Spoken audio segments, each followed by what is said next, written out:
Assalamualaikum warahmatullahi wabarakatuh.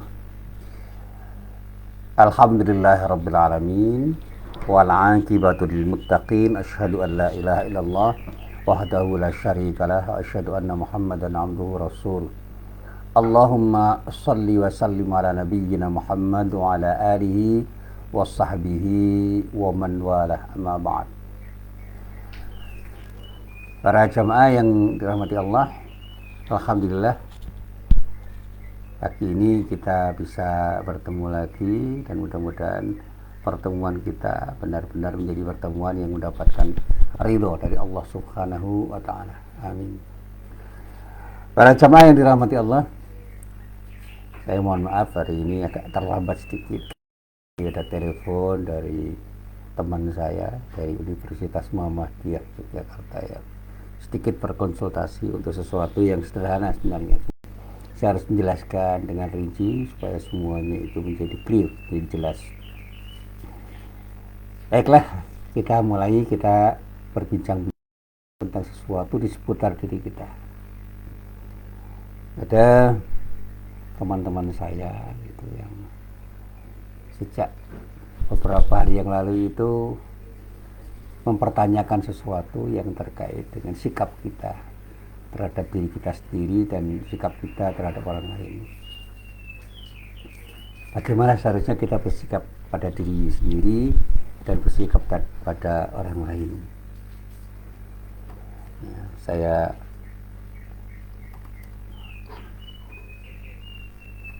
selalu mengatakan begini,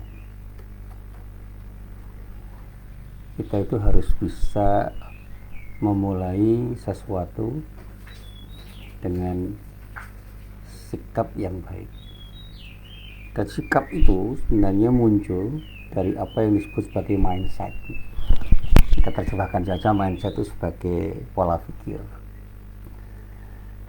Ada orang yang punya pola pikir yang tidak tepat terhadap dirinya dan orang lain. Salah satunya yang sering saya sampaikan begini, ada orang yang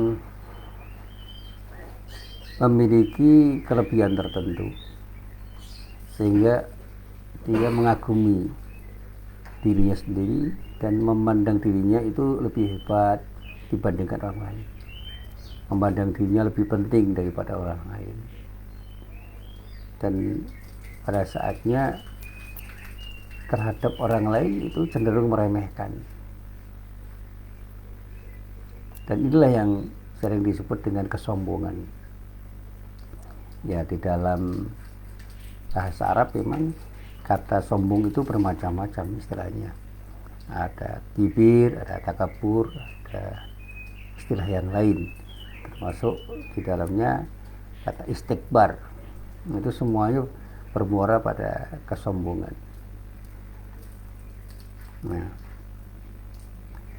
para jamaah yang dirahmati Allah, kesombongan itu bisa muncul dalam diri kita ketika kita itu punya pola pikir yang mengakibatkan kita itu merasa bahwa diri kita itu lebih penting, lebih besar, lebih hebat dibandingkan orang lain, sehingga ada kecenderungan kita meremehkan orang lain, menganggap rendah orang lain.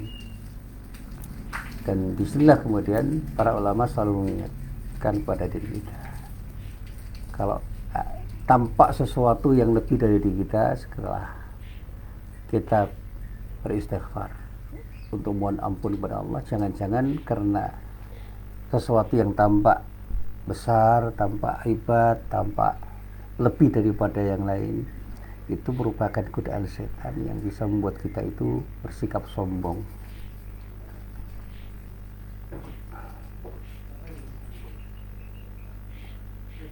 Para ulama itu memang mengingatkan kepada diri kita, jangan sampai kita itu merasa bahwa kita itu punya sesuatu yang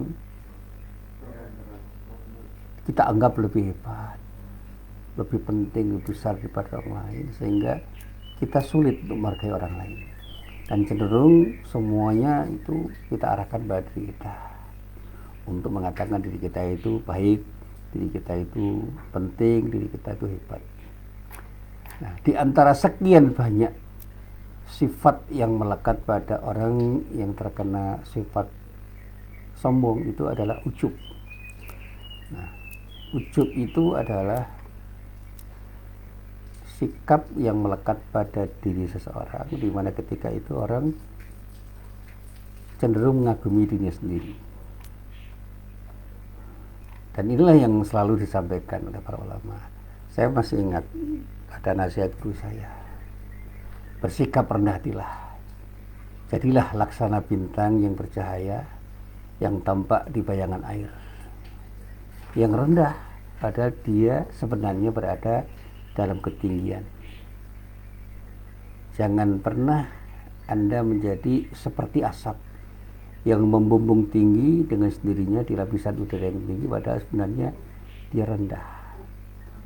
Asap itu kan sesuatu yang membumbung tinggi di lapisan udara yang tinggi, padahal dia sebenarnya bukan sesuatu yang penting.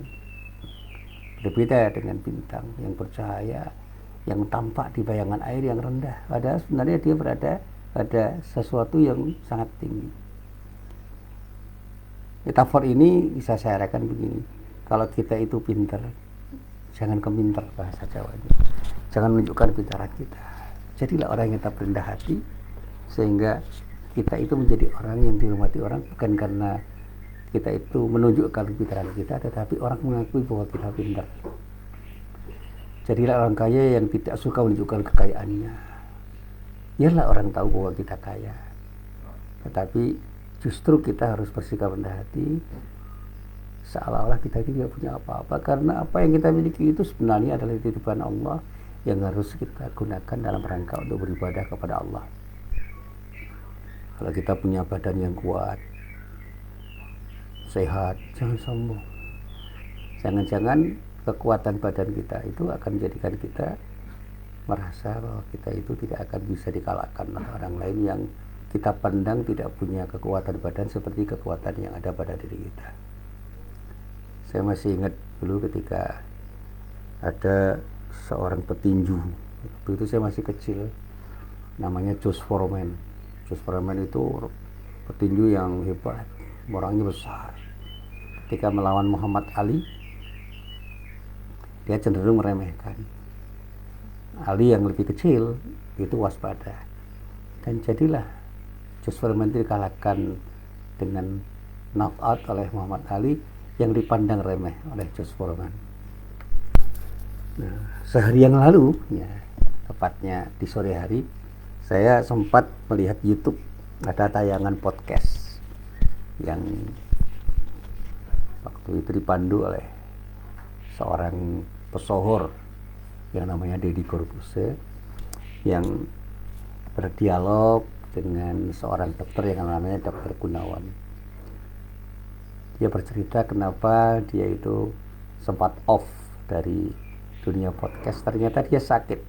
Tadi dia katakan bahwa dia 3 hari mengalami titik kritis ketika dia sakit, dan dikatakan oleh para dokter dia terkena virus corona.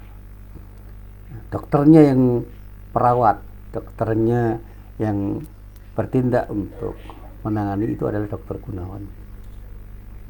Ada pernyataan dari Deddy Corbuzier yang sangat menginspirasi saya.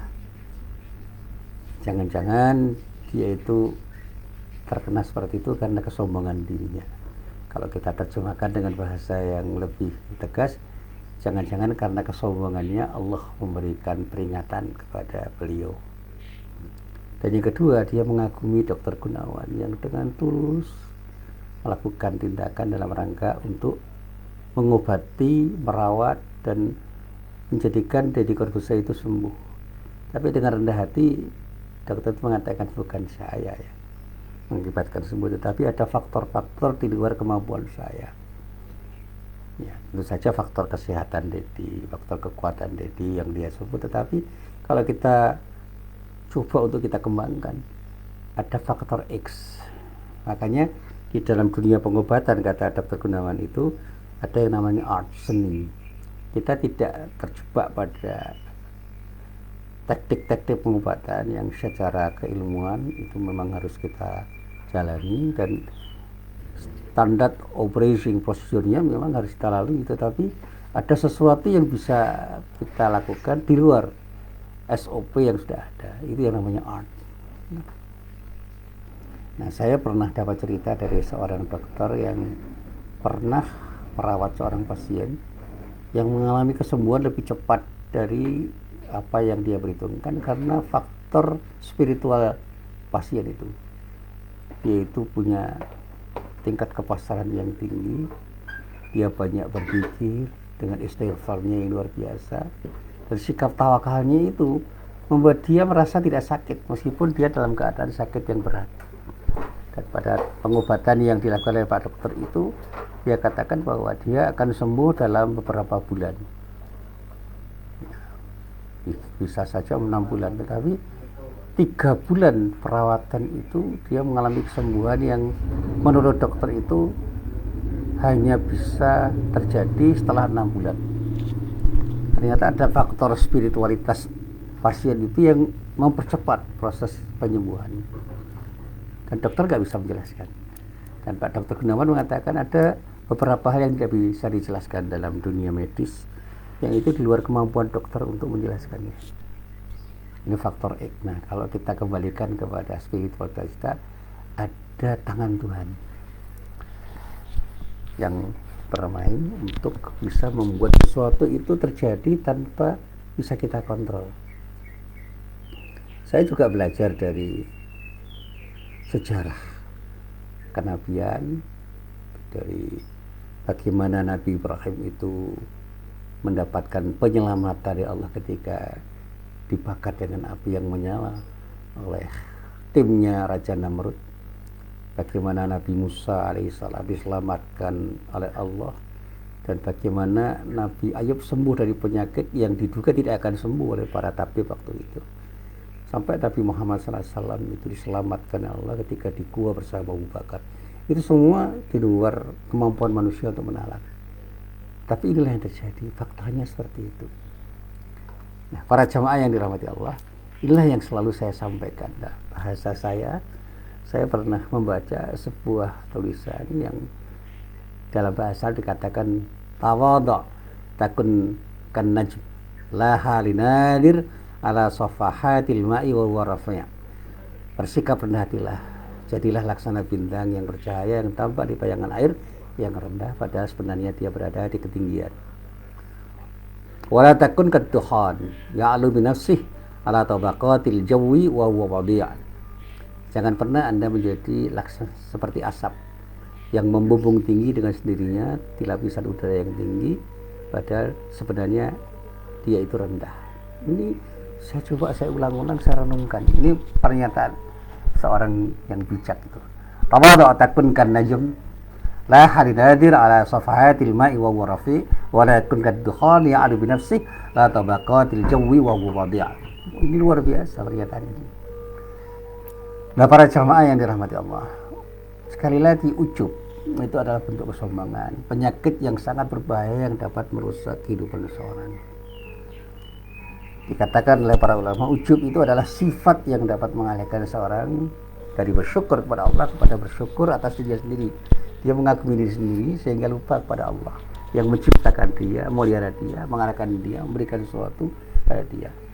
Tidak ada sesuatu yang bisa terjadi tanpa izin Allah. Ini yang harus kita sadari. Dan orang yang bersikap ujub itu seringkali lupa untuk memuji Allah. Dia selalu memuji dirinya sendiri. Mengucapkan alhamdulillah saja susah. Orang yang bersikap ujub itu bisa saja berubah dari sikap rendah diri di hadapan Allah untuk bersikap sombong dengan apa yang sudah dia lakukan. Dia sulit menghormati dan menghargai orang lain, dan bahkan cenderung meremehkan orang lain. Karena apa? Dia merasa dirinya lebih hebat. Nah, bangga diri, menganggap diri itu lebih daripada yang lain, dan kemudian ketika berhasil berbuat sesuatu itu dia menepuk dada, membuat dia itu lupa kepada sang pemberi sesuatu yang harus diingat, yaitu Allah. Nah, di antara sekian banyak dampak buruk dari sikap ujub itu adalah orang itu akan tidak mendapatkan pahala dari Allah. dan mendapatkan sesuatu yang buruk dari sikapnya itu, karena apa yang dia miliki itu akan bisa memberikan dampak negatif, utamanya ketika dia itu berinteraksi dengan Allah.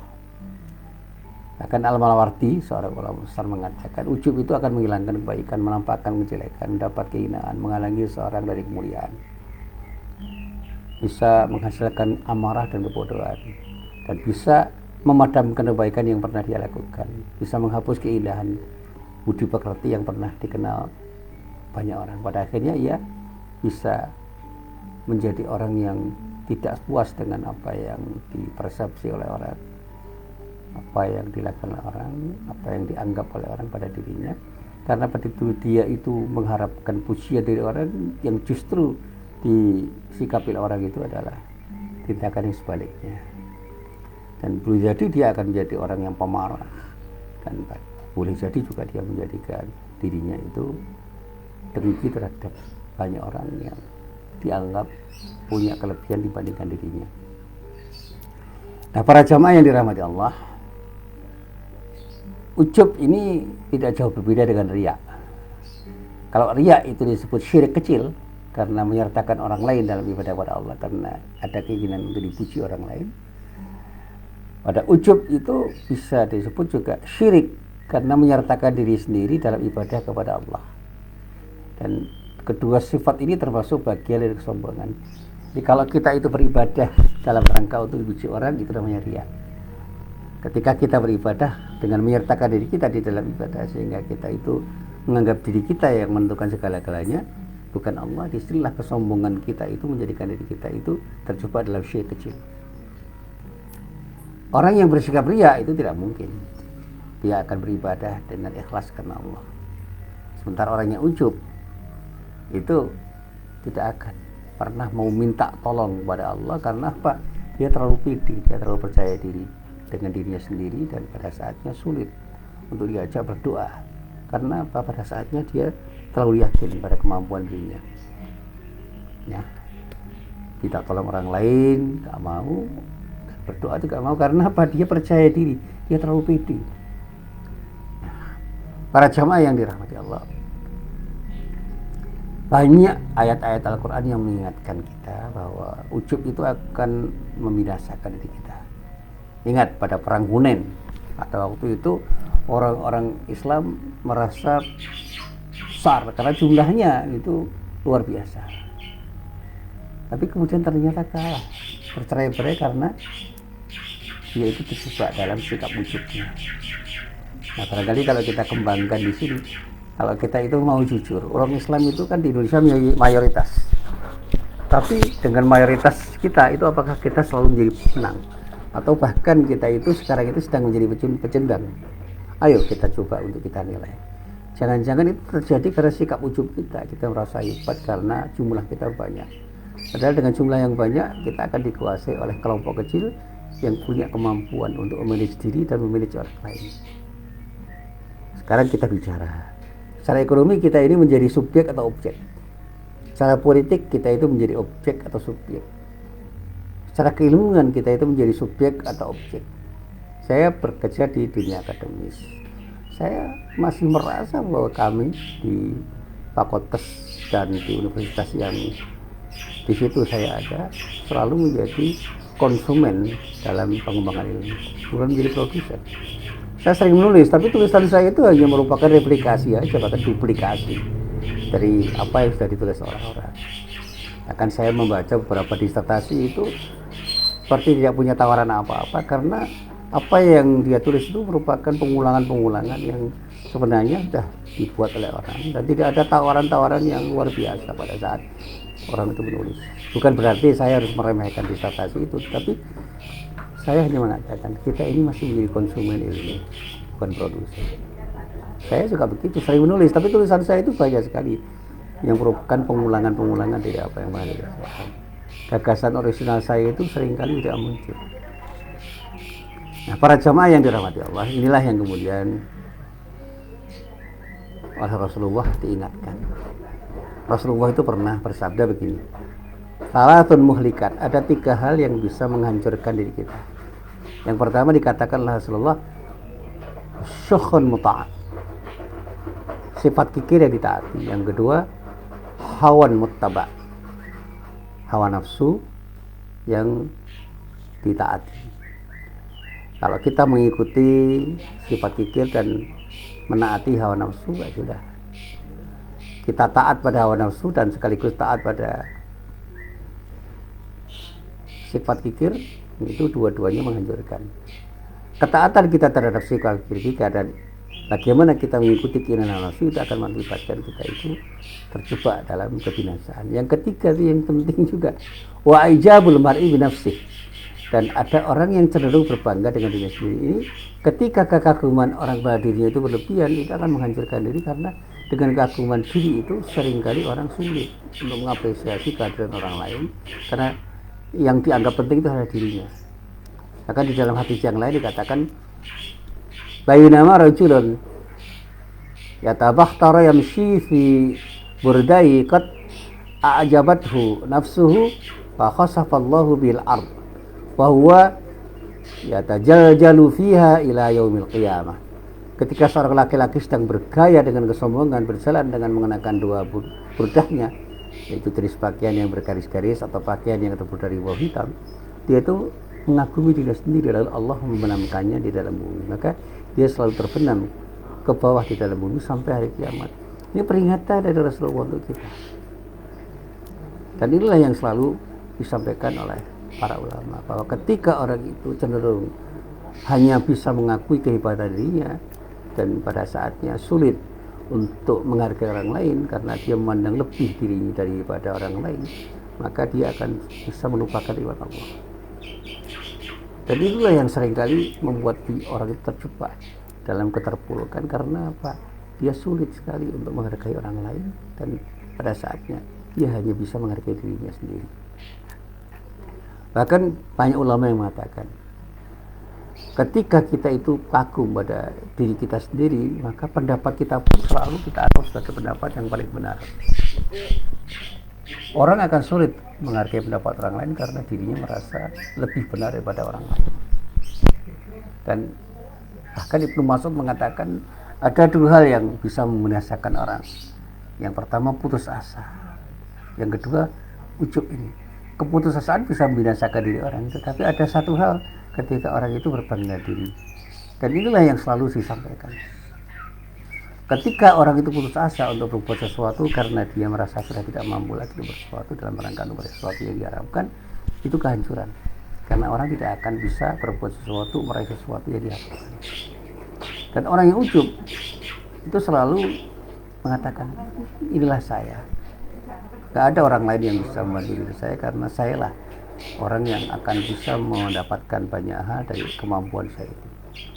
Dan pada saatnya begitu dia itu tidak bisa mendapatkan sesuatu yang diharapkan, dia sulit untuk mengapresiasi atau menghargai bantuan orang lain ketika orang lain itu membantu dirinya untuk melakukan sesuatu yang bisa menghasilkan sesuatu yang baik.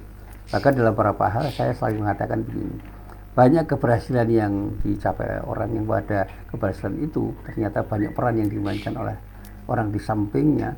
Dia sulit untuk menghargai orang lain. Orang suami karena sikap ujubnya sulit menghargai istrinya. Seorang anak yang bersikap ujub sulit menghargai orang tuanya. Orang tua yang bersikap ujub sulit menghargai peran anak-anaknya. Seorang yang bertangga karena sikap ujubnya sulit menghargai tetangganya. Sehingga apa? Dia cenderung meremehkan orang lain, termasuk meremehkan tetangganya, meremehkan istrinya, meremehkan suaminya, meremehkan anaknya, meremehkan orang tuanya. Bahkan ada seorang murid yang meremehkan gurunya karena sikap ujubnya, ada seorang mahasiswa yang meremehkan peran dosennya karena sikap ujubnya, ada seorang dosen yang meremehkan mahasiswanya, ada seorang guru yang meremehkan muridnya karena apapun yang dihasilkan itu dianggap sebagai wujud dari keberhasilan yang dia kerjakan sendiri. Nah, para jamaah yang dirahmati Allah, lalu apa yang harus dilakukan ketika kita sudah mendapatkan penyakit yang namanya ujub itu? Nah, para ulama mengatakan jangan pernah kita itu berdiam diri dari sikap ujub yang menimpa diri kita. Ketika kita itu sudah sedemikian rupa sulit untuk menerima kebenaran orang lain, berada yang datang dari orang lain dan meremehkan orang lain, segera istighfar. Mari kita belajar menghargai orang lain, menghormati orang lain, dan menerima kebenaran yang datang dari orang lain.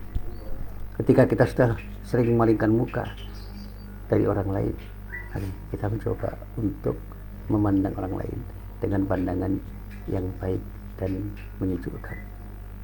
Ketika kita sudah jarang melakukan sharing dan konsultasi pada orang-orang yang perlu kita temui, jadilah orang yang bersikap rendah hati untuk mau berbagi dengan orang lain.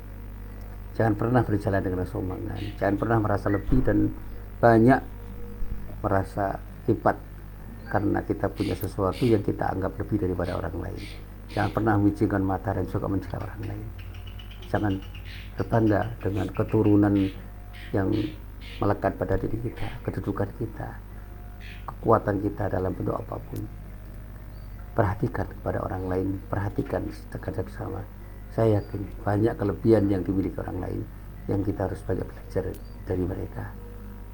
Lupakan bahwa diri kita itu serba hebat, dan ingat bahwa ada kehebatan-kehebatan orang lain yang bisa kita jadikan sebagai alas belajar. Dan mudah-mudahan dengan cara seperti ini kita akan semakin bisa bersikap tawadhu, bersikap rendah hati untuk mau menghargai, untuk mau menghormati orang lain, dan tidak selalu berbangga diri untuk merasa bahwa dia, bahwa kita, bahwa saya itu lebih hebat dibandingkan semua orang. Dan pada akhirnya insya Allah kita pun akan dengan bersikap rendah hati untuk mau bermohon, berdoa kepada Allah dengan harapan mudah-mudahan Allah memberikan yang terbaik untuk diri kita dengan segala hal yang diberikan oleh Allah, karena hanya dengan izin Allah kita akan mendapatkan sesuatu. Tanpa izin Allah kita tidak akan pernah mendapatkan apapun, karena semua berasal dari Allah dan akan kembali kepada Allah Subhanahu wa ta'ala. Inilah apa yang bisa saya sampaikan, mudah-mudahan bermanfaat. Billahi taufik wal hidayah. Assalamualaikum warahmatullahi wabarakatuh.